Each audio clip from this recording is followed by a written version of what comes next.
We're here at the loft at Mountain Creek Ranch. This is the tales of Mountain Creek Ranch.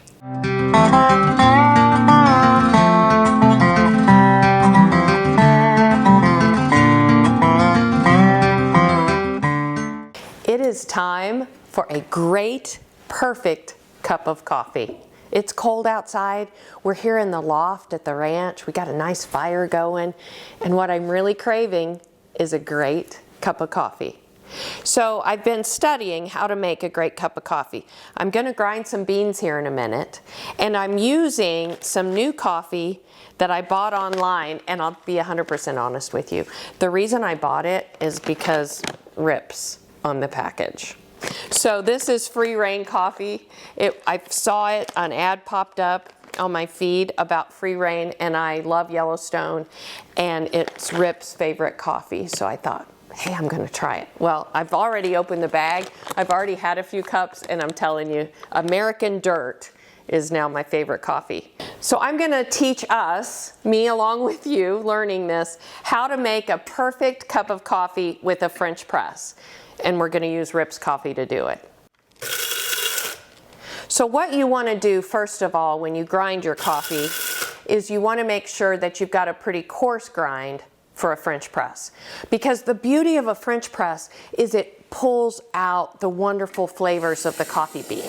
So you want to make sure that your coffee has been very recently roasted. That's what I love about the free reign coffee, is that it's roasted in a very timely fashion for when you order it, and you get it very, very quickly. But when you grind the whole beans, you want to make sure that the grind becomes coarse.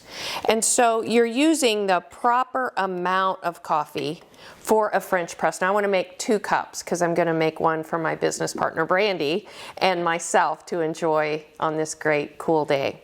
So I have made the perfect amount of coffee, which is really just one good serving out of this grinder, and you dump it right into your French press.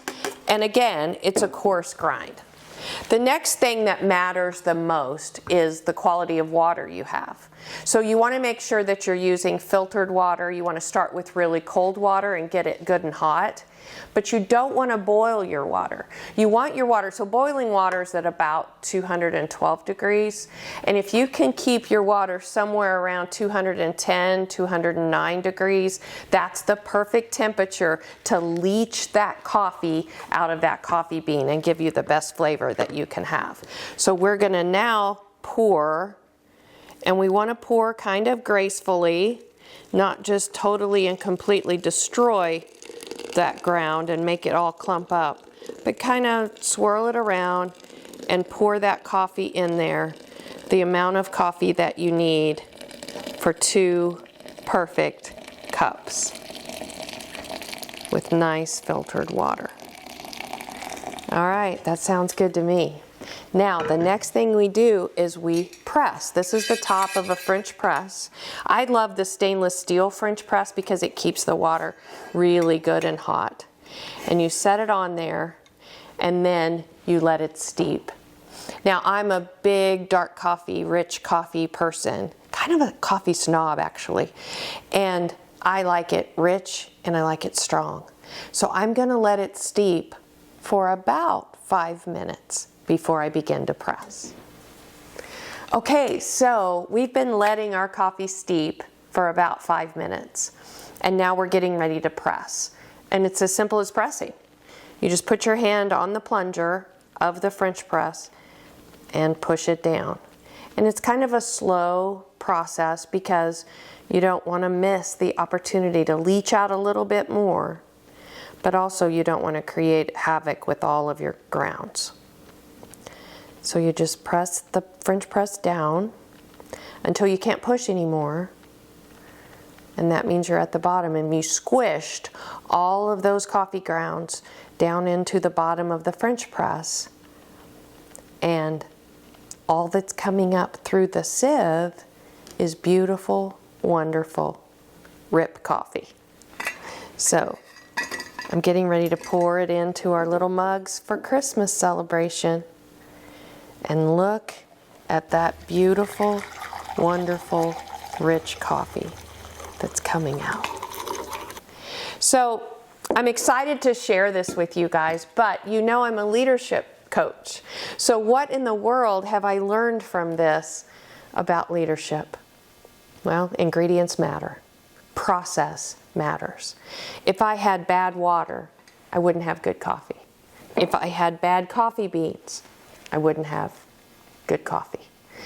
If I didn't have hotted cups, I wouldn't have the hot coffee that I wanted. The process is important. If I didn't grind the beans to the right consistency, I wouldn't have this great coffee. So when you think about your team, when you think about those days that you just don't want to do that interview, or those days that you kind of halfway write that ad for Indeed, or you just kind of push past, oh, it's good enough.